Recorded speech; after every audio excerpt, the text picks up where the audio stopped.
கர்த்தருடைய பரிசுத்த நாமத்துக்கு மகிமை உண்டாவதாக. எல்லோரும் சந்தோஷமாக இருந்துப்பீங்க நினைக்கிறேன். புது வருஷத்துக்குள்ள வந்திருக்கீங்க. புது வருஷ வாக்குத்தத்த செய்தியும் கேட்டிருப்பீங்க. கர்த்தர் உங்களை ஆசீர்வதித்திருப்பார். இந்த வருட வாக்குத்தத்தம் உனக்கு நன்மை செய்வேன் என்று சொல்லி யாக்கோபுக்கு சொன்ன வாக்குத்தத்தத்தை தேவன் நமக்கு கொடுத்திருக்கிறார். நிறைய பேர் சபைக்கு வெளியில் போயிருப்பீங்க.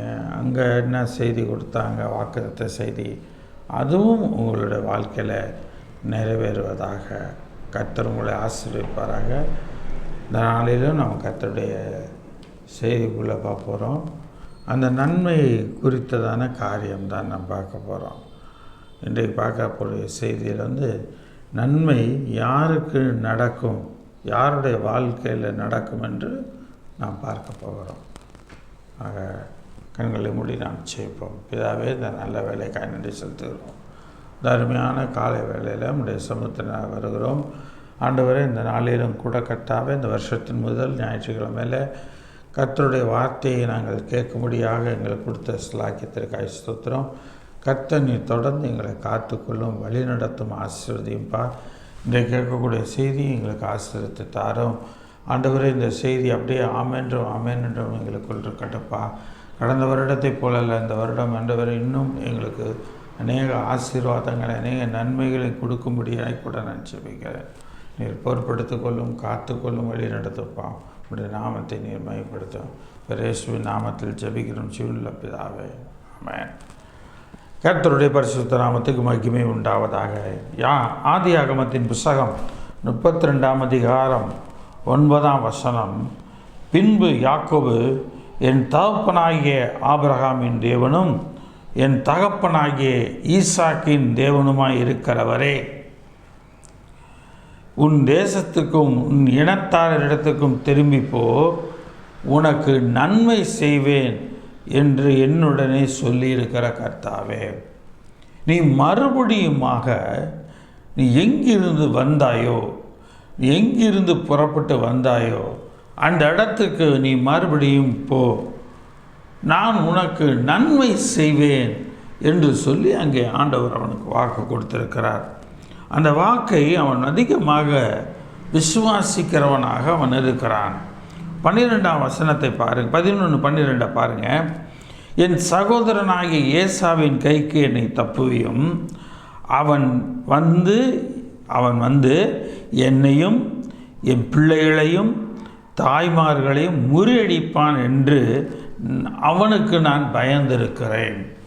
இவன் யாருக்கு பயப்படுகிறான், எதற்காக பயப்படுகிறான்? இது 2 காரியங்கள் எனக்கு முக்கியம். மனுஷனுக்கு பயப்படுகிறான், சகோதரனுக்கு, ஒரு மனிதனுக்கு பயப்படுகிறான். இன்னொரு காரியம் என்று எடுத்துக்கொள்வீர்களே, ஆனால் அவன் என்னை கொன்று போடுவான், என்னை முறியடிப்பான் என்று சொன்னால் ஒன்றுமில்லாமல் ஆக்குவான். அவன் என்னையும் என் பிள்ளைகளையும் தாய்மார்களையும் எல்லாரையும் கொன்று போடுவான். என்னை பார்த்த மாத்திரத்தில் என்னை கொன்றுவான். அடுத்து என் வம்சமே இருக்கக்கூடாதுன்னு பிள்ளைகளை கொன்றுவான். அடுத்து என்னுடைய மனைவிமார்களை கொன்றுவான்.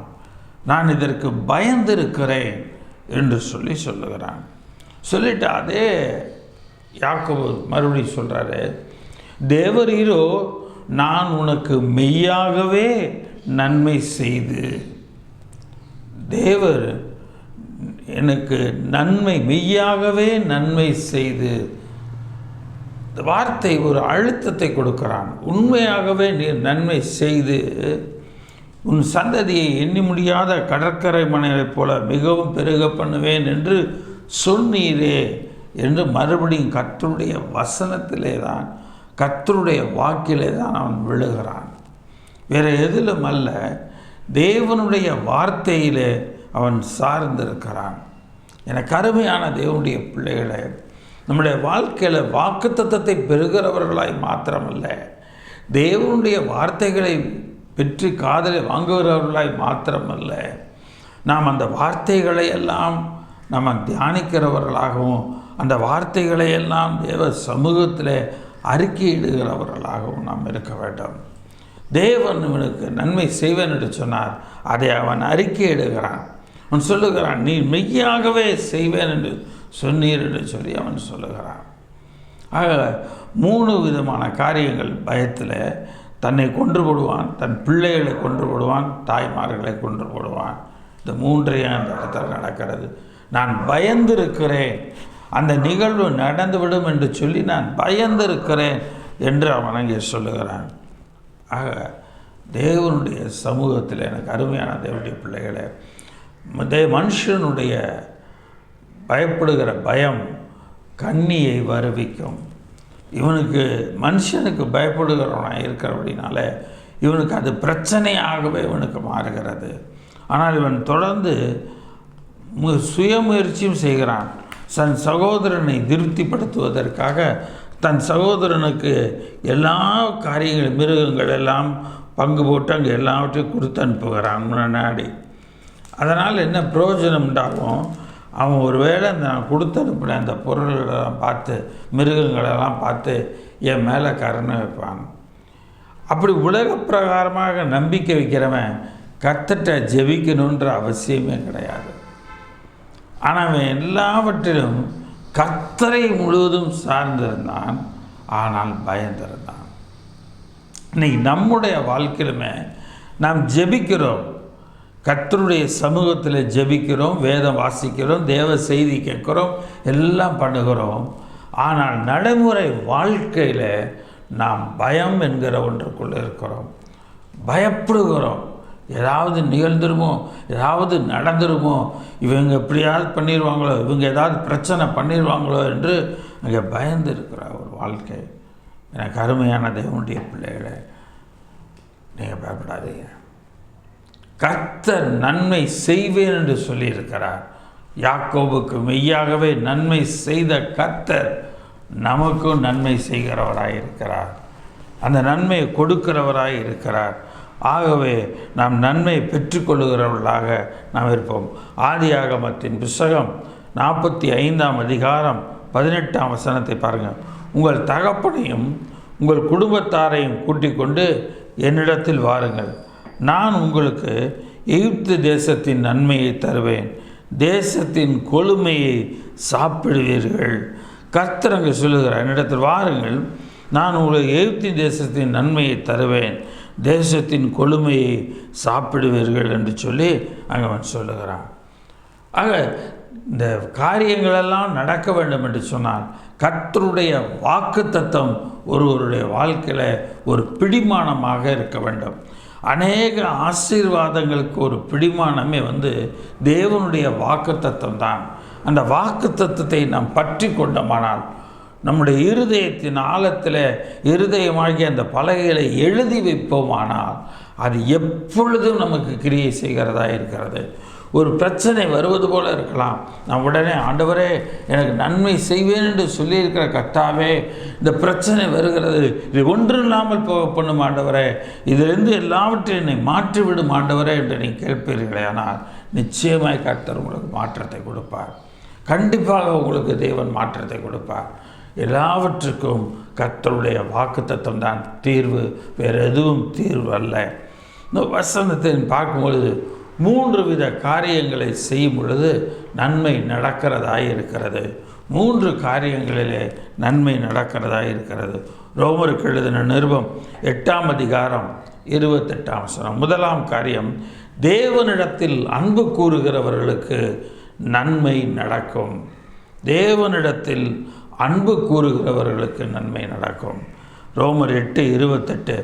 அன்றியும் அவருடைய தீர்மானத்தின்படி அழைக்கப்பட்டவர்களாய் தேவனிடத்தில் அன்பு கூறுகிறவர்களுக்கு சகலமும் நன்மைக்கு ஏதுவாக நடக்கிறதென்று அறிந்திருக்கிறோம். ஆக ரோமருக்கு எழுதின நிருபத்தில் எழுதும்போது சொல்லுகிறார் அவர், தேவனிடத்தில் அன்பு கூறுகிறவர்களுக்கு சகலமும் நன்மைக்கு ஏதுவாக நடக்கிறது என்று அறிந்திருக்கிறோம். ஆக எல்லாமே கர்த்தர் சகலத்தையும் நன்மைக்கு ஏதுவாக நம்முடைய வாழ்க்கையில் நடத்துகிறவராக இருப்பார். இந்த வருடத்தில் நமக்கு எல்லாமே நன்மைக்கு எதுவாக தான் நடக்கும். அதில் மாற்றமே கிடையாது. அவருடைய தீர்மானத்தின்படி நீங்கள் அழைக்கப்பட்டிருக்கிறீர்கள். நாம் அழைக்கப்பட்டபடியினால்தான் 2026 வருஷத்தை கண்டு இந்த 4 தேதிகளை கடந்திருக்கிறோம். ஆக தேவன் நம்மளோடு கூட இடைபடுகிறார், நம்மோடு கூட அவர் செயல்படுகிறார், நம்மை பயன்படுத்துகிறார், நம் மூலமாக எல்லா காரியங்களையும் செய்கிறார். எதனால்தான் நாம் அன்பு கூறும் பொழுது அவரும் நம்மில் அன்பு கூறுகிறவராய் இருக்கிறார் என்று சொல்லி பார்க்கிறோம். அவர்களுக்கு அந்த அன்பு கூறுகிற தேவனுடைய பிள்ளைகளுடைய வாழ்க்கையில் சகல காரியமும் நன்மைக்கு ஏதுவாக தான் நடக்கும், நன்மைக்கு ஏதுவாக தான் நடக்கிறதாய் இருக்கிறது. கர்த்தர் பெரிய காரியங்களை செய்வாராக. உபாகமத்தின் புத்தகம் 30ஆம் அதிகாரம் 19, 20 வசனங்களை நாம் பார்க்கிறோம். உபாகமம் 30, 19, 20. யான் ஜீவனையும் மரணத்தையும் ஆசீர்வாதத்தையும் சாபத்தையும் உனக்கு முன் வைத்தேன் என்று உங்கள் மேல் வானத்தையும் பூமியையும் இன்று சாட்சியாக வைக்கிறேன். ஆகையால் நீயும் உன் சந்ததியும் பிழைக்கும்படிக்கு நீ ஜீவனை தெரிந்து கொண்டு கர்த்தர் உன் பிதாக்களாகிய ஆபிரகாமுக்கும் ஈசாக்குக்கும் யாக்கோபுக்கும் கொடுப்பேன் என்று அவர்களுக்கு ஆணையிட்டு கொடுத்த தேசத்தில் குடியிருக்கும்படிக்கு உன் தேவனாகிய கர்த்தரிடத்தில் அன்பு கூர்ந்து அவர் சத்தத்திற்கு செவி கொடுத்து அவரை பற்றி கொள்வாயாக. அவரே உனக்கு ஜீவனும் தீர்க்காயுசுமானவர். என்ன சொல்லுகிறார்? உன் தேவனாகிய கர்த்தரில் அன்பு கூர்ந்து கர்த்தரின் சத்தத்திற்கு செவி கொடுத்து அவருடைய வாக்குத்தத்தம் சத்தமாக ஒலித்து கொண்டே இருக்க வேண்டும் நம்முடைய காதுகளிலே. சொல்லுவோம் போது சொல்லுவோம், அவன் பேசுனது இன்னும் என் மனசில் இன்னும் எனக்கு அப்படியே பதிஞ்சு அப்படியே இருக்குது. ஒரு மனிதனுடைய வார்த்தை நமக்கு விரோதமாக அவதூறாகவோ இல்லை வேறு எந்த விதமாக பேசினாலும் அந்த வார்த்தையானது நம்ம உள்ள பதிஞ்ச மாதிரி இருக்குது. அது மறுபடி காதில் அப்படியே இன்னும் அப்படியே காதில் விழுகிற மாதிரி இருக்குது அப்படின்னு சொல்கிறோம். அதை கர்த்தருடைய வார்த்தைக்கு எதுவாக அதை மாற்றுங்களேன். கர்த்தருடைய அந்த வாக்குத்தத்தம் இன்னமும் என் காதில் ஒழிச்சிக்கிட்டே இருக்குது, இன்னமும் அது என் உள்ளத்தின் ஆழத்தில் பதிஞ்சிருக்கு. அதனால் என்ன ஆனாலும் சரி அதை தேவன் எனக்கு நன்மைக்கு எதுவாக மாற்றுவார், தேவன் அதை எனக்கு நன்மைக்கு எதுவாக செய்வார் என்று சொல்லி அங்கே பார்க்கிறோம். உன் தேவனாகிய கர்த்தரில் அன்பு கூர்ந்து அவர் சத்தத்துக்கு செவி கொடுத்து அவரை பற்றி கொள்வாயாக. அவரே உனக்கு ஜீவனும் தீர்க்காயுசுமானவர். கர்த்தர் தாங்க நமக்கு ஜீவனையும் தீர்க்காயுசையும் தேவன் கொடுக்கிறவர். ஆக கர்த்தருடைய நன்மைகளிலே ஒன்று தீர்க்காயுசை தேவன் கொடுக்கிறார்.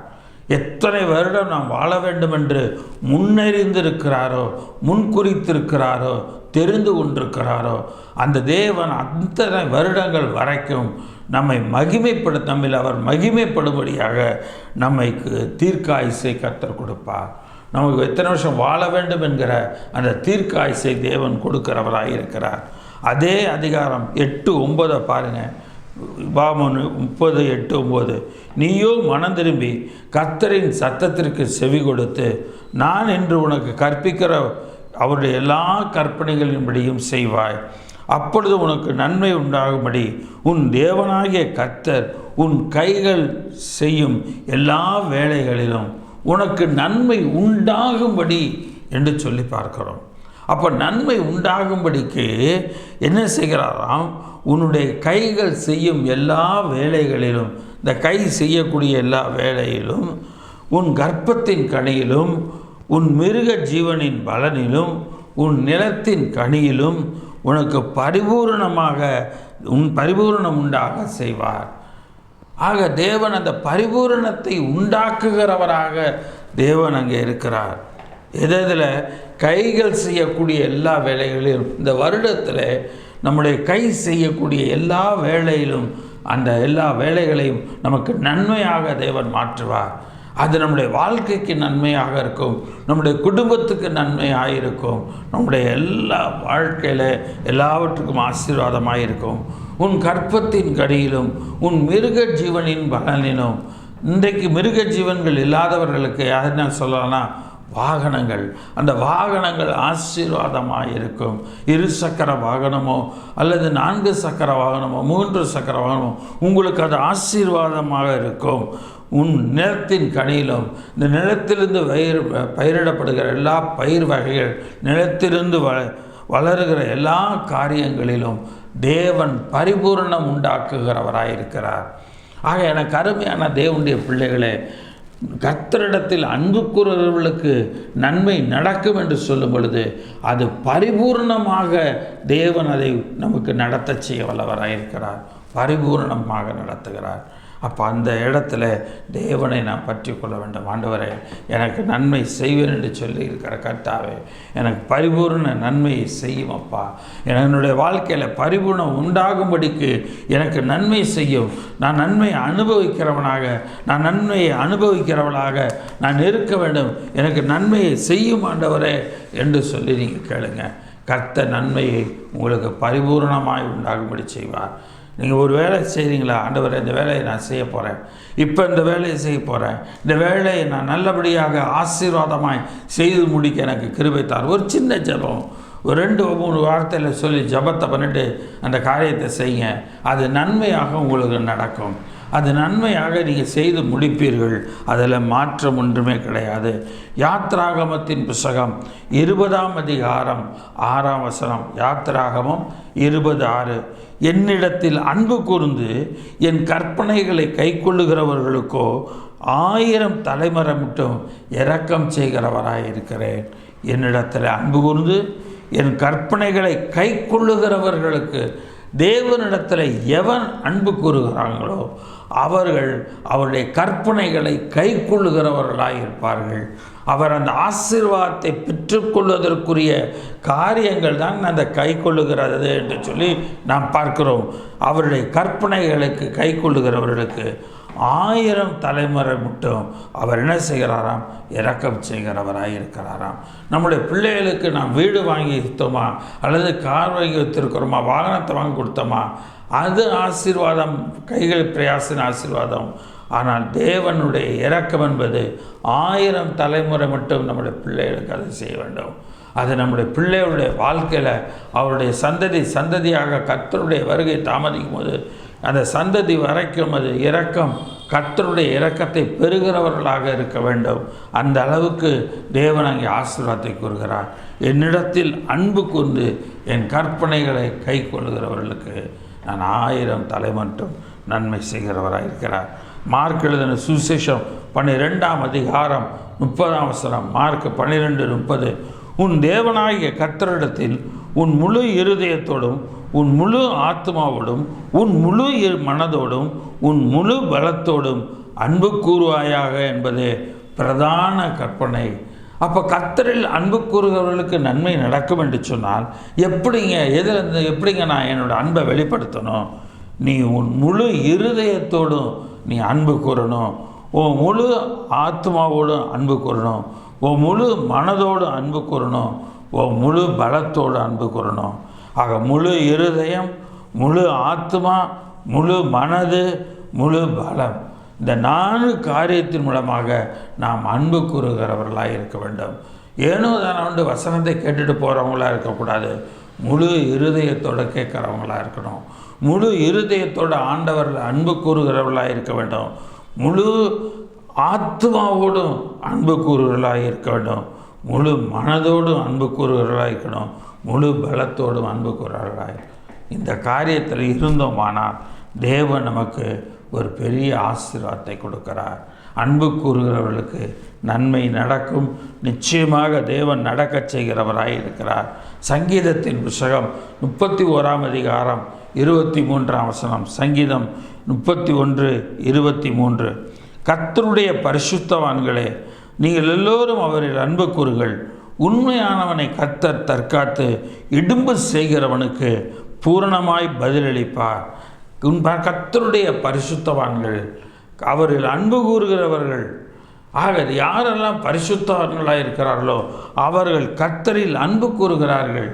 அன்பு கூர்ந்து உண்மையானவைகளை கர்த்தர் தற்காத்து, அவனுடைய வாழ்க்கையில் உண்மையானவனை கர்த்தர் தற்காக்கிறார். நம்ம உண்மையாக இருந்தோம்னா நம்மை தேவன் தற்காக்கிறார். எந்த ஒரு பிரச்சனையும் நம்மை நெருங்காதபடிக்கு அவர் தற்காக்கிறார். உதாரணமாக யோபுவை நாம் சொல்லலாம். நீ யோபுவை சுற்றிலும் வேலி அடைக்கவில்லையோ என்று பிசாசு சொல்லுகிறான். யோபுவுக்கு கூட அது தெரியாது, தன்னை சுற்றிலும் கர்த்தர் வேலி அடைத்திருக்கிறார் என்பது. ஆனால் அவன் கர்த்தரில் அன்பு கூர்ந்தான். கர்த்தர் அவனை சுற்றிலும் வேலி அடைத்து வைத்திருந்தார். பிசாசு எந்த விதத்திலும் எதையும் தொடக்கூடாதபடிக்கு தேவன் அவனை சுற்றிலும் வேலி அடைத்திருந்தார். அதுபோல தான் இந்த இடத்திலும் நாம் முழு மனதோடும் முழு ஆத்மாவோடும் முழு பலத்தோடும் நாம் அன்பு கூறும் பொழுது தேவன் வேலி அடைக்கிறவராக இருக்கிறார். அது மாத்திரமல்ல, உண்மையானவனை கர்த்தர் தற்காத்து இடும்பு செய்கிறவனுக்கு பூரணமாய் பதிலளிப்பார். வாழ்க்கையில் நமக்கு யார் பிரச்சனை பண்ணுறாங்களோ, இடையூறு யார் உண்டாக்குறாங்களோ, இடும்பு செய்கிறவனுக்கு அவர் பூரணமாய் பதிலளிப்பார் என்று சொல்லி நாம் பார்க்கிறோம். சங்கீதத்தின் புஸ்தகம் 97ஆம் அதிகாரம் 10ஆம் வசனம். சங்கீதம் 97:10. கர்த்தரில் அன்பு கூறுகிறவர்களே, தீமையை வெறுத்து விடுங்கள். அவர் தம்முடைய பரிசுத்தவான்களின் ஆத்மாக்களை காப்பாற்றி துன்மார்க்கரின் கைக்கு அவர்களை தப்புவிக்கிறார். கர்த்தரின் அன்பு கூறுகிறவர்களே, நீங்கள் முதல்ல தீமையை வெறுத்துருங்க. உங்கள் வாழ்க்கையில் எது தீமையாக இருக்கோ அந்த தீமையை வெறுத்துருங்க. அந்த தீமையே வேண்டாம். அவர் தம்முடைய பரிசுத்தவான்களின் ஆத்மாவை காப்பாற்றி அந்த இடத்துல துன்மார்க்கரின் கைக்கு அவர்களை தப்புவிக்கிறார் என்று பார்க்கிறோம். துன்மார்க்கனுடைய கைக்கு தப்புவிக்கிறார். அதுக்கு முன்னாடி நம்ம பார்த்தோம், அவர் இடும்பு செய்கிறவனுக்கு பூரணமாய் பதிலளிக்கிறார் என்று பார்த்தோம். இங்கே பார்க்குறோம், அவர் துன்மார்க்கரின் கைக்கு அவர்களை தப்புவிக்கிறார். ஆக தேவன் நம்மை தப்புவிக்கிறவராக இருக்கிறார். நாம் அன்பு கூறும் பொழுது, தீமையை வெறுத்து தேவனிடத்தில் அன்பு கூறும் பொழுது அவர் நம்மை காப்பாற்றுவதோடு மாத்திரமல்ல, நம்மை தப்புவிக்கிறவராயும் இருக்கிறார். சங்கீதம் 145ஆம் அதிகாரம் 20ஆம் வசனம். சங்கீதம் 145:20. கர்த்தர் தன்மேல் அன்பு கூறுகிற யாவரையும் காப்பாற்றி துன்மார்க்கர் யாவரையும் அழிப்பார். கர்த்தர் தம்மில் அன்பு கூறுகிற யாவரையும் காப்பாற்றி, அவரிடத்தில் அன்பு கூறுகிற யாவரையும் அவர் காப்பாற்றுகிறார். துன்மார்க்கர் யாவரையும் அழிப்பார். அப்போ கர்த்தர் அந்த கர்த்தரிடத்தில் அன்பு கூறுகிறவனுக்கு, அவனுக்கு விரோதமாக இடும்பு செய்கிற பிரச்சனை பண்ணுறவனுக்கு பூரணமாக பதிலளிக்கிறாரு. அவனுக்கு விரோதமாக துன்மார்க்கர் நிர்மாணம் அவன் கைக்கு அவர்களை தப்புவிக்கிறாரு. அடுத்து துன்மார்க்கர் யாவரையும் அவர் அழித்தே போடுகிறார். எனக்கு அருமையான தேவனுடைய பிள்ளைகளே, இஸ்ரவேல் ஜனங்கள் இந்த யோர்தான செங்கடலை கடந்து வந்த பிற்பாடு பார்வோனும் அவனுடைய சேனையும் இவர்களை தொடர்ந்து நாமும் போவோம் என்று சொல்லி அந்த செங்கடலுக்குள்ளே வரும் பொழுது, இவர்கள் கரையை கடந்த உடனே கர்த்தர் சொல்லுகிறார், உன் கோலை நீட்டு, மறுபடியும் அந்த கடல் சேர்ந்து கொள்ளும் என்று சொல்லி, அதே போல் மறுபடியும் மோசே கோலை நீட்டுகிறான். அந்த பிரிந்த செங்கடல் ஒன்றானது. பார்வோனுடைய சேனையும் முழுவதுமாக சங்கரிக்கப்பட்டது. முழுவதுமாக ஒன்றும் இல்லாமல் போகப்பட்டது. எனக்கு அருமையான தேவனுடைய பிள்ளைகளை, உங்களுடைய வாழ்க்கையிலும் நான் சொல்லுகிறேன், தேவன் உங்களுக்கு ஒரு பாதையை திறப்பார். உங்களுக்கு பின்னாடி சில பிரச்சனைகள் இருக்கலாம். நீங்கள் அதை அதிகமாக நோக்கி பார்க்கிறவர்களாய் நீங்கள் இருக்கக்கூடாது. நீங்கள் ஆண்டவரிடத்தில் அன்பு கூறுகிறவர்களாக நீங்கள் இருப்போமானால் நிச்சயமாக நம்முடைய வாழ்க்கையில் தேவன் நம்மை அந்த இடத்துல காப்பாற்றி துன்மார்க்கர் யாவரையும் அழிப்பார். எப்படி பார்வோனுடைய சேனையும் அழித்தாரோ அதுபோல் அழிக்கிறவராயிருக்கிறார். நியாயாதிபதிகளின் புஸ்தகம் 5ஆம் அதிகாரம் 31ஆம் வசனம். நியாயாதிபதிகள் 5:31. கர்த்தாவே, உம்மை பகைக்கிற யாவரும் எப்படி அழிய கடவர்கள். அவரில் அன்பு கூறுகிறவர்களோ வல்லமையோடே உதிக்கிற சூரியனைப் போல இருக்க கடவர்கள் என்று பாடினார்கள் என்று சொல்லி பார்க்கிறோம். அவரில் அன்பு கூறுகிறவர்களோ வல்லமையோடே உதிக்கிற சூரியனைப் போல இருக்க கடவர்கள். சூரியன் உதிக்கும் போது எப்படி ஒரு வல்லமையோடு அது உதிக்கிறதோ அதுபோல இவர்கள் இருக்க கடவர்கள். கர்த்தரில் அன்பு கூறுகிறவர்கள் அதுபோல இருக்க கடவர்கள் பாடினார்கள். பின்பு தேசம் 40 வருஷம் அமைதலாக இருந்தது. அப்போ அவங்க வாழ்க்கையில் 40 வருஷம் அமைதியாக இருந்தாங்களாம். எவ்வளோ பெரிய ஒரு காரியம்! கர்த்தரில் அன்பு கூர்ந்தபடினால் அவர் விடிய காலத்தில் வெளுக்கிற சூரியனைப் போல, வல்லமையோடு உதிக்கிற சூரியனைப் போல நம்ம வாழ்க்கையை கர்த்தர் மாற்றுகிறவராக இருக்காருங்க. நீங்கள் கர்த்தரிடத்தில் அன்பு கூறுவீர்களே ஆனால் உங்களுடைய வாழ்க்கையானது வல்லமையோடு உதிக்கிற சூரியனைப் போல இருக்கும். அந்த வாழ்க்கை அப்படிப்பட்ட ஆசீர்வாதமாய் இருக்கும். உபாகமத்தின் புத்தகம் 4ஆம் அதிகாரம் 37ஆம் வசனத்திலிருந்து நாம் பார்க்கிறோம். நீ உன் பிதாக்களில் அன்பு கூர்ந்தபடியால் அவருடைய அவர் உன் பிதாக்களில் அன்பு கூர்ந்தபடியால் அவருடைய பின் சந்ததியை தெரிந்து கொண்டு உன்னிலும் பலத்த ஜாதிகளை உனக்கு முன்னின்று துரத்தவும் உன்னை அழைத்து கொண்டு போய் இந்நாளில் இருக்கிறது போல அவர்கள் தேசத்தை உனக்கு சுதந்திரமாய் கொடுக்கவும் உன்னை தமது முகத்துக்கு முன் தமது மிகுந்த வல்லமையினால் எகிப்திலிருந்து புறப்பட பண்ணினார். கர்த்தர் உன்னை பிதாக்களில் அன்பு கூர்ந்தபடியினால் அவருடைய சந்ததியை தெரிந்து கொள்கிறார். நாம் கர்த்தரில் அன்பு கூறும் பொழுது கர்த்தர் நம்மிலும் அன்பு கூறுகிறார். நம்மில் அன்பு கூறுகிற பொழுது கர்த்தர் என்ன செய்கிறார்? நம்மிலும் பெரிய ஜனம், பெரிய திரளான வல்லமை பெற்ற ஜனங்கள் யாராக இருந்தாலும் அவர்களை துரத்தி விடுகிறார். நம்மை அழைத்து கொண்டு போய் இந்நாளில் இருக்கிறது போல அவர்கள் தேசத்தை உனக்கு சுதந்திரமாக கொடுக்கவும் உன்னை தமது முகத்துக்கு முன் தமது மிகுந்த வல்லமையினால் எகிப்திலிருந்து புறப்பட பண்ணினார். நம்முடைய வாழ்க்கையில் 2025 என்னும் அந்த எகிப்திலிருந்து தேவன் புறப்பட பண்ணியிருக்கிறார். தேவன் இந்த வருடத்தில் நம்மை ஆசீர்வதிப்பார். இந்த 2026 தேவன் பரிபூர்ணமாய் நம்மை ஆசீர்வதிப்பார். ஆகையால் உயர வானத்திலும் தாழ பூமியிலும் கர்த்தரே தேவன், அவரை தவிர ஒருவரும் இல்லை என்பதை நீ இந்நாளில் அறிந்து உன் மனதிலே சிந்தித்து நீயும் உனக்கு பின்வரும் உன் பிள்ளைகளும் நன்றாயிருக்கும்படி உன் தேவனாகிய கர்த்தர் உனக்கு என்றைக்கும் கொடுக்கிற தேசத்தில் நீ நீடித்த நாளாய் இருக்கும்படிக்கும் நான் இன்று உனக்கு கற்பிக்கிற அவருடைய கட்டளைகளையும் அவருடைய கற்பனைகளையும் கை கொள்ள கடவாய். அப்போ தேவனிடத்தில் அன்பு கூறுவோமானால் நாம் என்ன செய்வோம்? தேவன் நம்மையும் நமக்கு பின்வரும் பிள்ளைகளும் நன்றாய் இருக்கும்படி உன் தேவனாகிய கர்த்தர் என்றைக்கும் கொடுக்கிற தேச நீடித்த நாட்களாய் நாம் இருக்கும்படிக்கு தேவன் கற்பிக்கிற கட்டளைகளையும் கற்பனைகளையும் நான் கைவிட வேண்டும். நான் கர்த்தர்ட்ட அன்பு கூறுறேங்க, கர்த்தர் நிச்சயம் நன்மை செய்வார்.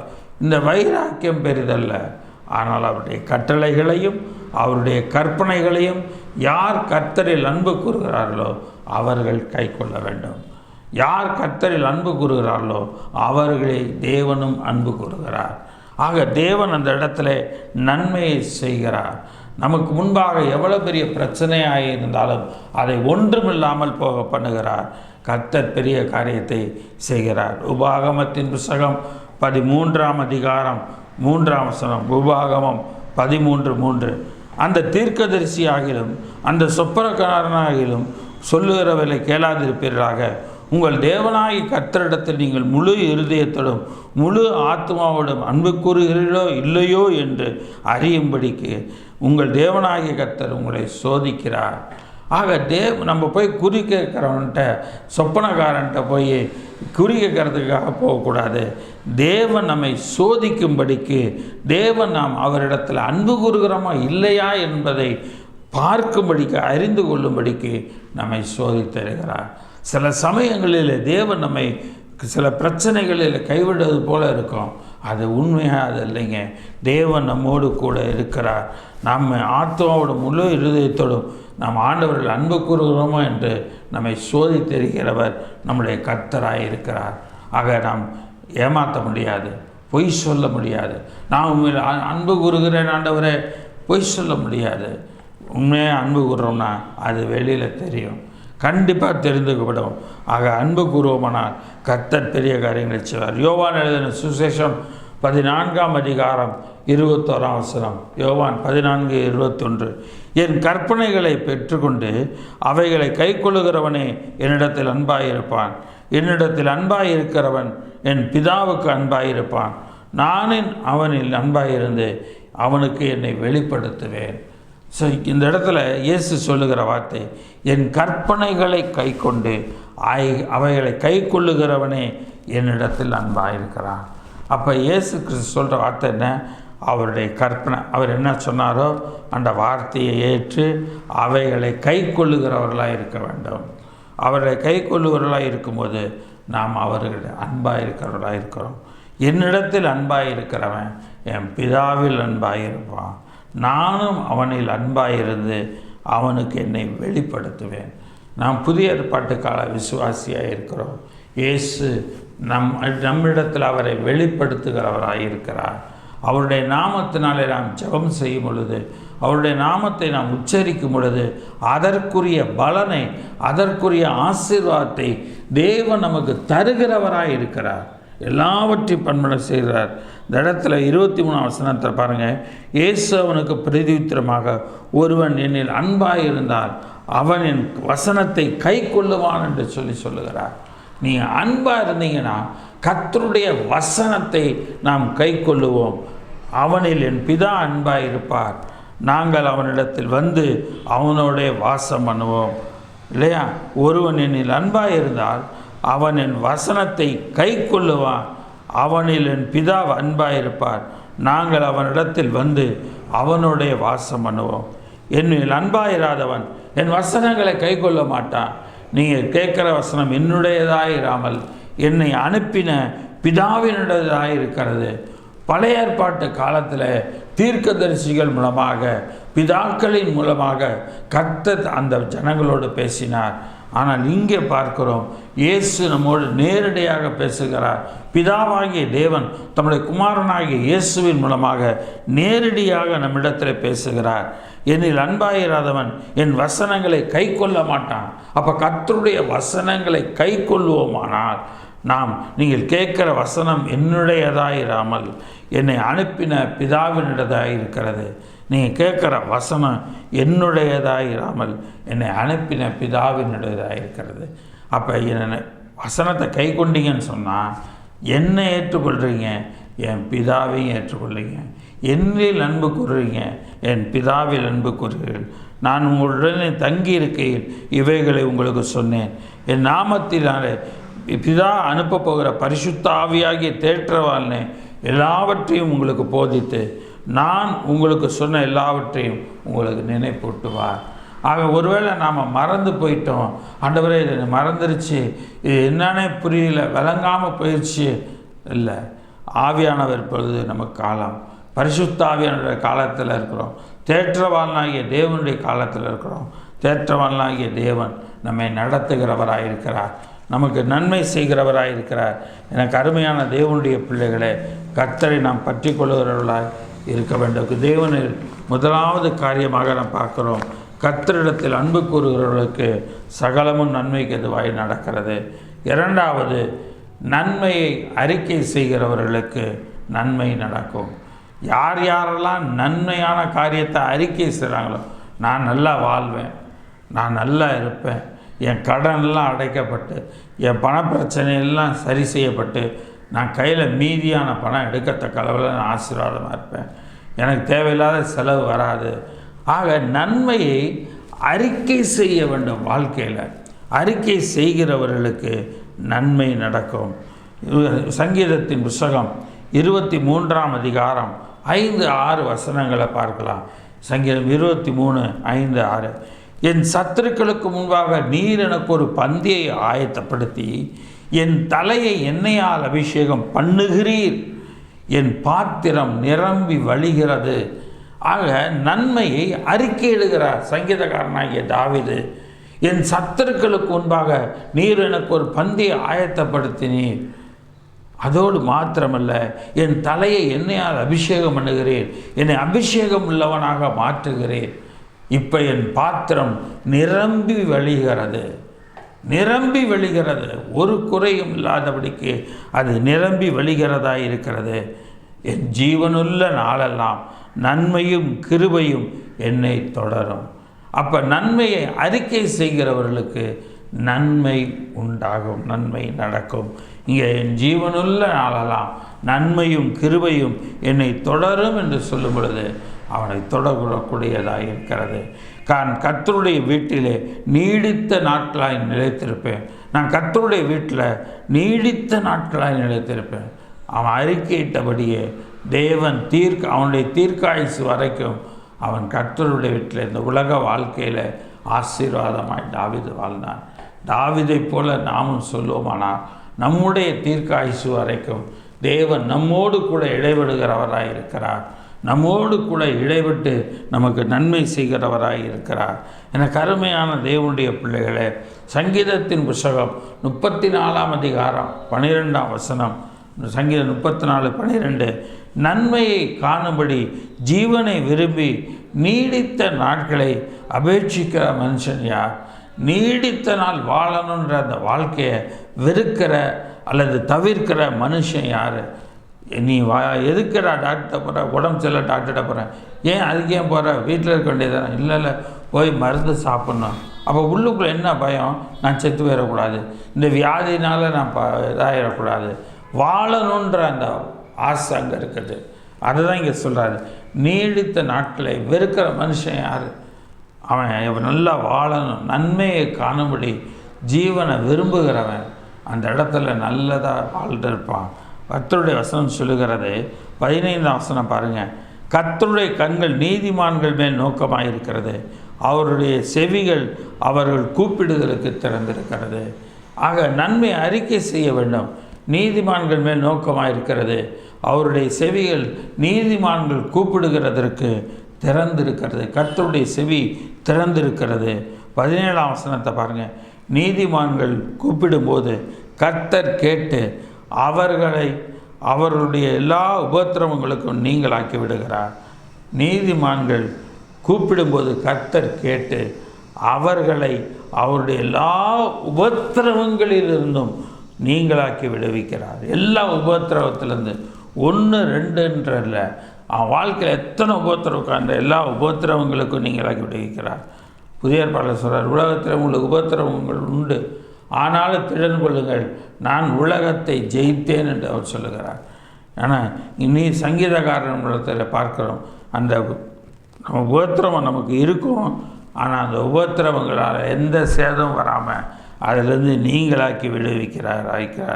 19 வசனத்தை பாருங்கள். நீதிமானுக்கு வரும் துன்பங்கள் அநேகமாக இருக்கும், கர்த்தர் அவை எல்லாவற்றிலும் நின்று அவனை விடுவிப்பார் என்று சொல்லி நாம் பார்க்கிறோம். கர்த்தர் நீதிமான்களுக்கு வரக்கூடிய துன்பங்கள் அநேகமாக இருக்கும், அவன் எல்லாவற்றிலும் நின்று அவனை விடுவிப்பார். அவனுடைய எலும்புகளையெல்லாம் காப்பாற்றுகிறார், அவைகளில் ஒன்றும் முறிக்கப்படுவதில்லை.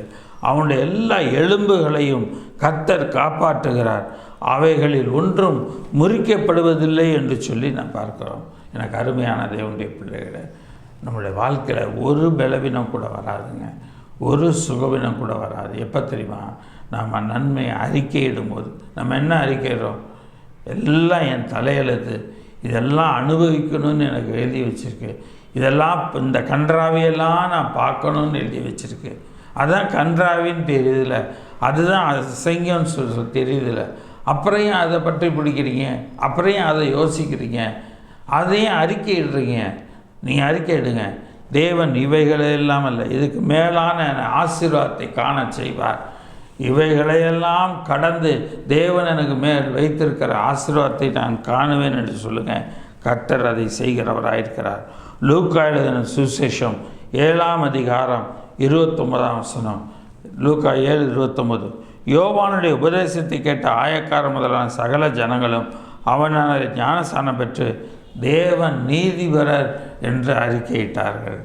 தேவன் நீதிபரர் என்று சொல்லி அறிக்கையிட்டாங்க. கர்த்தரை குறித்து அங்கே அறிக்கையிடுகிறவர்களாக, நன்மையான காரியங்களை அறிக்கையிடுகிறவர்களாக இருக்கிறார்கள். மனுஷர் முன்பாக என்னை அறிக்கை பண்ணுகிறவன் எவனோ அவனை நானும் பரலோகத்திற்கிற என் பிதாவுக்கு முன்பாக அறிக்கை பண்ணுவேன். மத்தேயு 10:32. மனுஷர் முன்பாக என்னை அறிக்கை பண்ணுகிறவன் எவனோ அவனை நானும் பரலோகத்தில் இருக்கிற என் பிதாவின் முன்பாக அறிக்கை பண்ணுவேன் என்று சொல்லி கர்த்தர் சொல்லுகிறார்.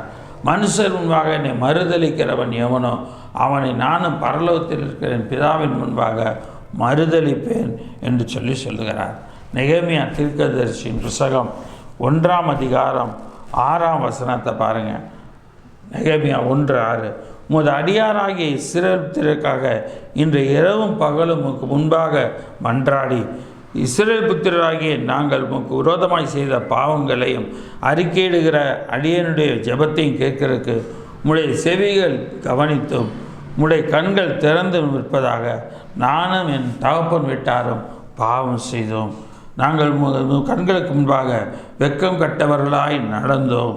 நீர் எங்களை உம்முடைய தாசனாய மோசேக்கு கற்பித்த கற்பனைகளையும் கட்டளைகளையும் நியாயங்களையும் எல்லாவற்றையும் கைக்கொள்ளாதே போனோம். நீங்கள் கட்டளையை மீறினால் நான் உங்களை ஜாதிக்குள்ளே சிதறடிப்பேன். நீங்கள் கர்த்தருடைய கட்டளையை கைக்கொள்ளணுங்க. அதுதான் அங்கே கர்த்தர் சொல்கிறார். நெகேமியா மூலமாக கர்த்தர் சொல்லுகிற வார்த்தை, எல்லாவற்றையும் கைக்கொள்ளுகிறவர்களாக இருக்க வேண்டும். நாம் நன்மையை அறிக்கையிடணும்னு வேணாம். நம்ம அறிக்கையிடுவதற்கு முன்பாக அவருடைய கற்பனைகள் அவருடைய கட்டளைகள் எல்லாவற்றையும் நாம் கைக்கொள்ளுகிறவர்களாக இருக்க வேண்டும். சங்கீதம் 32:5. சங்கீதம் 32ஆம் அதிகாரம் 5ஆம் வசனம். என் அக்கிரமத்தை நான் மறைக்காமல் என் பாவத்தை உமக்கு அறிவித்தேன். என் மீறுதல்களை கர்த்தருக்கு முன்பாக அறிக்கையிடுவேன் என்றேன். தேவரீர் என் பாவத்தின் சந்தோஷத்தை மன்னித்தேன். என் மீறுதல்களை அவருக்கு அறிக்கையிடுவேன் என்றேன். தேவரீர் என் பாவத்தின் தோஷத்தை மன்னித்தேன். மீறுதல்களெல்லாம் கர்த்தருக்கு அறிக்கையிடுவேன். ஸோ தேவனுக்கு முன்பாக நம்முடைய எல்லா தவறுகள், சின்ன சின்ன குறைகள், பெரிய காரியங்கள் எல்லாவற்றையும் நாம் அறிக்கை செய்கிறவர்களாக இருக்க வேண்டும். கர்த்தர் நம்மை அந்த இடத்துல இருக்கார். இதற்காக சகாயம் கிடைக்கும் காலத்தில் பக்தி உள்ளவன் எவனும் நோக்கி விண்ணப்பம் செய்வான். அப்பொழுது மிகுந்த ஜலப்பிரவாகம் வந்தாலும் அது அவனை அணுகாது என்று சொல்லி பார்க்கிறோம். அப்பொழுது மிகுந்த ஜலப்பிரவாகம், அதிகமான ஜலப்பிரவாகம் வந்தாலும் அது அவனை அணுகாது, ஒன்றும் செய்யாது. கர்த்தரிடத்தில் நன்மையை அறிக்கையிடுகிறவனுக்கு ஒரு ஜலப்பிரவாகம் வந்தாலும் அது அவனை ஒன்றும் பண்ணாது. நீர் எனக்கு மறைவிடமாக இருக்கிறீர். என்னை நீர் இக்கட்டுக்கு விலக்கி காத்து இரட்சண்ய பாடல்கள் என்னை சூழ்ந்து கொள்ளும்படி செய்வீர்.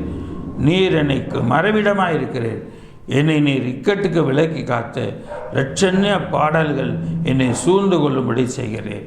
கர்த்தர் இரட்சண்ய பாடல்கள் சூழ்ந்து கொள்ளும்படியாக தேவன் அங்கே செய்கிறவராயிருக்கிறார். எனக்கு அருமையான தேவனுடைய பிள்ளைகளை, நன்மையை அறிக்கையிடுவோம். நன்மையை அறிக்கையிடும் பொழுது நமக்கு நன்மை நடக்கும். இங்கே பார்க்கிறோம், நீர் எனக்கு மறைவிடமாக இருக்கிறீர்.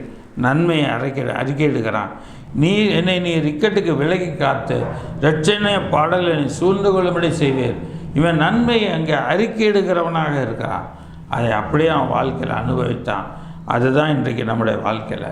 ஆக முதலாவது காரியம், கர்த்தரிடத்தில் அன்பு கூறுவர்களுக்கு நன்மை நடக்கும். இரண்டாவது காரியம், நன்மை அறிக்கை செய்கிறவர்களுக்கு நன்மை நடக்கும். மூன்றாவது, கர்த்தரை தேடுகிறவர்களுக்கோ நன்மை நடக்கும். கர்த்தரை தேடுகிறவர்களுக்கு நன்மை நடக்கும்.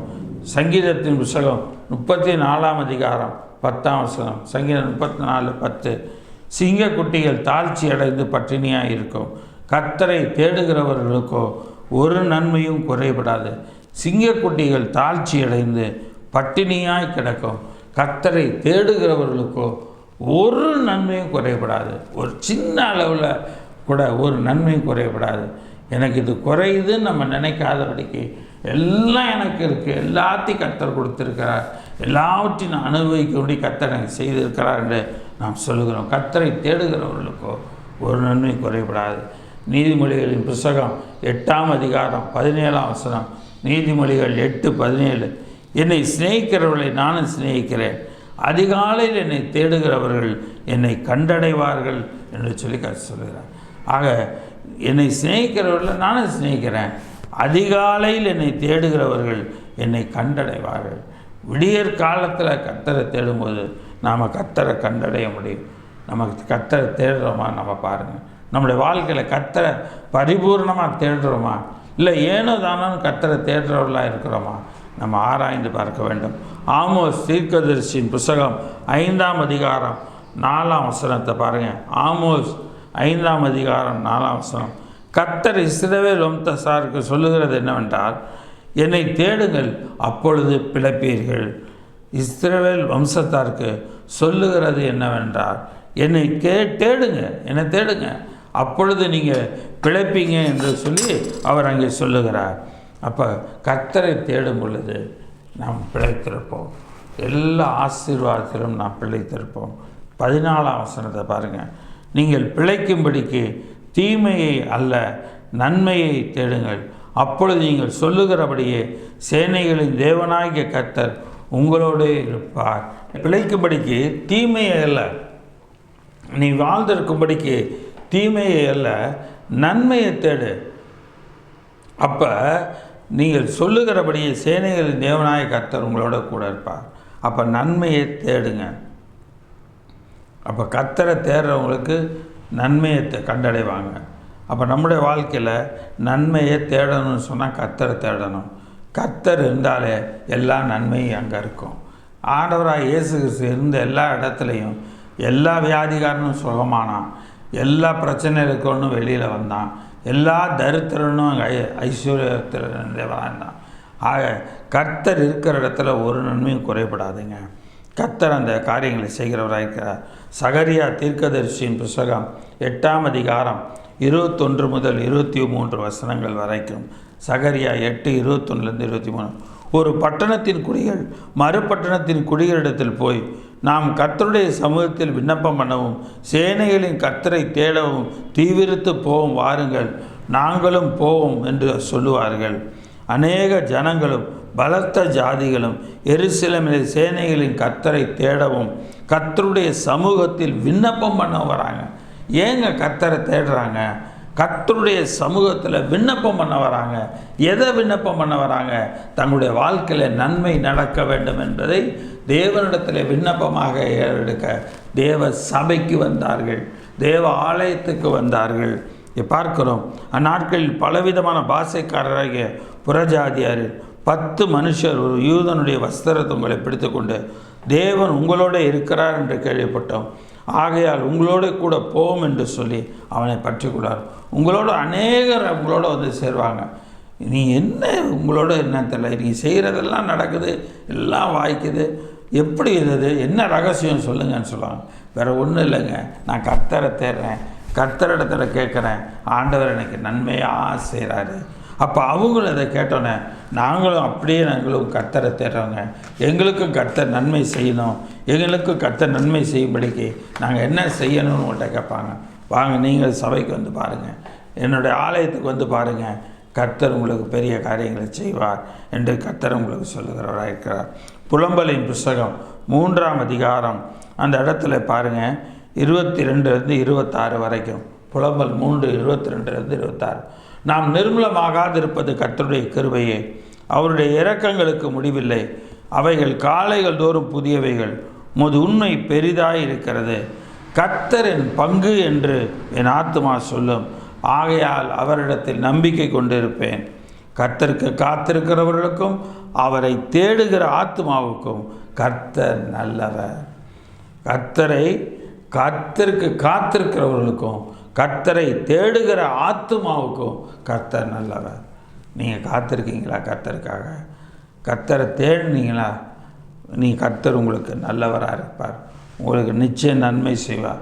கர்த்தருக்கு காத்திருக்கிறவங்க நன்மையை கண்டடைவாங்க, கர்த்தரை தேடுகிறவங்க நன்மையை கண்டடைவாங்க. ஆக இங்கே பார்க்குறோம், கர்த்தருடைய ரட்சிப்புக்கு நம்பிக்கையோடு காத்திருக்கிறது நல்லது. மனுஷன் நம்மளை ரட்சிக்கணும்னு நினைக்கக்கூடாது. கர்த்தருடைய ரட்சிப்புக்கு நாம் காத்திருப்பது, நம்பிக்கையோடு காத்திருப்பது நமக்கு நல்லது என்று சொல்லி பார்க்கிறோம். ஆக கர்த்தர் பெரிய காரியங்களை நமக்கு செய்கிறவராக இருக்கிறார். சங்கீதத்தின் புத்தகம் 9ஆம் அதிகாரம் 10ஆம் வசனம். சங்கீதம் 9:10. கர்த்தாவே, உம்மை தேடுகிறவர்களை நீர் கைவிடுகிறதில்லை. கர்த்தாவே, உம்மை யார் தேடுறாங்களோ அவங்கள நீர் கைவிடுகிறதே கிடையாது, அவங்கள என்றைக்கு நீ பாதுகாக்கிறீர். ஆதலால் நாமத்தை அறிந்தவர்கள் உம்மை நம்பியிருப்பார்கள். கர்த்தரை தேடுறவங்களை கர்த்தர் ஒருபோது கைவிடுவது கிடையாதுங்க. கர்த்தர் அவர்களுக்கு நன்மையை தான் தேவன் செய்கிறார். சங்கீதத்தின் புத்தகம் 105ஆம் அதிகாரம் 3-4 வசனங்களை பாருங்கள். சங்கீதம் 105:3-4. அவருடைய நாமத்தை, பரிசுத்த நாமத்தை குறித்து மேன்மை பாராட்டுங்கள். கர்த்தரை தேடுகிறவர்களின் இருதயம் மகிழ்வதாக. ஆக கர்த்தருடைய நாமத்தை குறித்து மேன்மை பாராட்டணும். அவரை தேடுகிறவர்களின் இருதயம் மகிழ்வதாக. கர்த்தரையும் அவர் வல்லமையும் நாடுங்கள், அவர் சமூகத்தை நித்தமும் தேடுங்கள். கர்த்தரையும் அவர் வல்லமையும் நாடுங்கள், அவர் சமூகத்தை நித்தமும் தேடுங்க. அவருடைய வல்லமையை நாடுங்க, அவருடைய சமூகத்தை நித்தமும் தேடுங்க. கர்த்தர் தம்மை தேடுகிறவர்களுக்கு நன்மை செய்கிறவராக இருக்கிறார். கர்த்தர் ஆசீர்வதிப்பார். எனக்கு அருமையான தேவனுடைய பிள்ளைகளே, உனக்கு நன்மை செய்வேன் என்று சொல்லியிருக்கிற கர்த்தாவே, எனக்கு நீ நன்மை செய்ய வேண்டுமாய் ஜெபிக்கிறேன். ஆண்டவரே, நீ எனக்கு நன்மை செய்வீராக என்று சொல்லி கர்த்தரை கேளுங்க. கர்த்தர் உங்களுக்கு செய்வார். கர்த்தரை அன்பு கூறுகிறவர்களுக்கு நன்மை நடக்கும். கர்த்தருடைய சமூகத்தில் அன்பு கூறுகிறவர்களுக்கு நன்மை நடக்கும். இரண்டாவது காரியம், நன்மையை அறிக்கை செய்கிறவர்களுக்கு நன்மை நடக்கும். மூன்றாவது காரியம், கர்த்தரை தேடுகிறவர்களுக்கு நன்மை உண்டாகும். இந்த கேளுங்க ஆண்டவரிடத்தில், ஆண்டவரே, உண்மை அன்பு கூறுவர்களாய் நான் இருக்க எனக்கு கிருபை செய்யும். உண்மை அன்பு கூறுவர்களுக்கு நன்மை நடக்கும். ஆண்டவரே, நன்மையை நான் அறிக்கை செய்ய ஆண்டவரே எனக்கு அந்த வார்த்தை நான் உச்சரிப்பை எனக்கு தாரும். நன்மையானவளை ஆண்டவரே அறிக்கை செய்வதற்கு எனக்கு ஞானத்தை தாரும். ஆண்டவரே, உண்மை தேடுகிற ஒரு அனுபவத்தை எனக்கு தாரும். உண்மை தேடுகிறவர்களுக்கு நன்மை நடக்குமாமே. ஆண்டவரே, அந்த ஒரு நன்மை குறைபடாமல் இருக்குமாமே. என்னுடைய வாழ்க்கையில் நான் குறைவில்லாமல், ஒரு நன்மையும் குறைவில்லாமல் பரிபூரணத்தோடு வாழும்படிக்கு தேவரீர் என்னை ஆசீர்வதிப்பீராக. கர்த்தனை பொறுப்பெடுத்துக் கொள்ளும் ஆண்டவரே. விசேஷமாக ஆண்டவரே, இந்த நாளில் என்னை ஆசீர்வதியும் என்று சொல்லி எல்லாரும் கேளுங்க. நாம் இப்போ ஜெபம் செய்யப்படும். பிதாவே, இந்த நாளில் வேலைக்காக நன்றி செலுத்துகிறோம். இந்த அருமையான இந்த நாளில் கூட கர்த்தாவே கேட்குற செய்தியை காய் ஸ்தோத்திரம்ப்பா. கர்த்தர் இந்த நாளில் கேட்ட செய்தி காய் ஸ்தோத்திரம். தேவனிடத்தில் அன்பு கூறுகிறவர்களுக்கு நன்மை நடக்கும் என்று சொல்லி பார்க்கிறோம். நன்மையை அறிக்கை செய்கிறவர்களுக்கு நன்மை நடக்கும் என்று சொல்லி பார்த்தோம். கர்த்தரை தேடுகிறவர்களுக்கு நன்மை நடக்கும் என்று சொல்லி பார்த்தோம். ஆக இந்த நன்மை இல்லாமல் எங்களுடைய வாழ்க்கையில் நடக்கும்படிக்கு எங்களுக்கு கிருபை தாரும், எங்களுக்கு வழி நடத்தும்பா. இந்த 3 காரியங்களை நாங்களும் விடாமல் பற்றி கொள்ள, விடாமல் நடத்த எங்களுக்கு நன்மை செய்யும். என்னுடைய வாழ்க்கையை நன்மையினால் நிரப்புவீராக. கர்த்தர் பெரிய காரியங்களை செய்வீராக. நீர் ஆசீர்வதியும். துதிகன மகிமையெல்லாம் உமக்கே எடுக்கிறோம். கர்த்தரும் இரட்சகரும் மீட்பருமான இயேசுவின் மூலம் ஜெபிக்கிறோம் ஜீவனுள்ள பிதாவே, ஆமென். கர்த்தர் விசேஷமாக கர்த்தாவே, இந்த பனி காலத்தில் இந்த பனியினால் சிறு குழந்தைகளோ இல்லை பெரியவர்களோ காய்ச்சல், சளி என்ற எந்த வியாதியிலும் விடாதபடி கர்த்தர் காத்துக்கொள்ளும். அது மாத்திரமல்ல ஆண்டவரே, திருமண வயதில் இருக்கிறவர்களுக்கு ஏற்ற நல்ல மணமகளை, நல்ல மணமகனை கர்த்தர் நீர் தாரும் அப்பா. ஏற்ற வரங்கள் வந்து சேர கர்த்தர் நீர் கிருபை செய்யும். கர்த்தர் குடும்பத்தை குடும்பமாக ஆசீர்வதியும். கர்த்தர் ஒவ்வொரு குடும்பத்தையும் ஆசீர்வதியும். ஒன்றாய் இருக்கவும், சமத்துவமாக இருக்கவும் கர்த்தர் நீர் கிருபை செய்யும். இந்த வாரத்திலிருந்து இந்த வருடம் முழுக்க ஒவ்வொரு வாரமும் உங்களுடைய பிள்ளைகள் நன்மையை காணத்தக்கதாக கிருபை செய்வீராக. தொடர்ந்து நீர் காத்துக்கொள்ளும், வழி நடத்தும், ஆசீர்வதியும். துதிகன மகிமை நாம கேட்டெடுக்கிறோம். கர்த்தரும் இரட்சகருமான இயேசுவின் மூலம் ஜெபிக்கிறோம் ஜீவனுள்ள பிதாவே, ஆமென். கர்த்தர் உங்களை நடத்துவாராக. கர்த்தர் உங்களோடு கூட இருப்பாராக. உங்களுடைய கர்த்தராகிய இயேசு கிறிஸ்துவினுடைய கிருபை, பிதாவாகிய தேவனுடைய அன்பும் பரிசுத்தமுடைய வழிநடத்தல், பக்கபலமும் பாதுகாப்பும் ஐக்கியமும் இன்றும் என்றும் சதா காலங்களும் நமக்கு நன்மையை உண்டாக்கச் செய்வதாக, ஆமென். கர்த்தர் உங்களை ஆசீர்வதிப்பார், பெரிய காரியங்களை செய்வார், கர்த்தர் நடத்துவார், ஆமென்.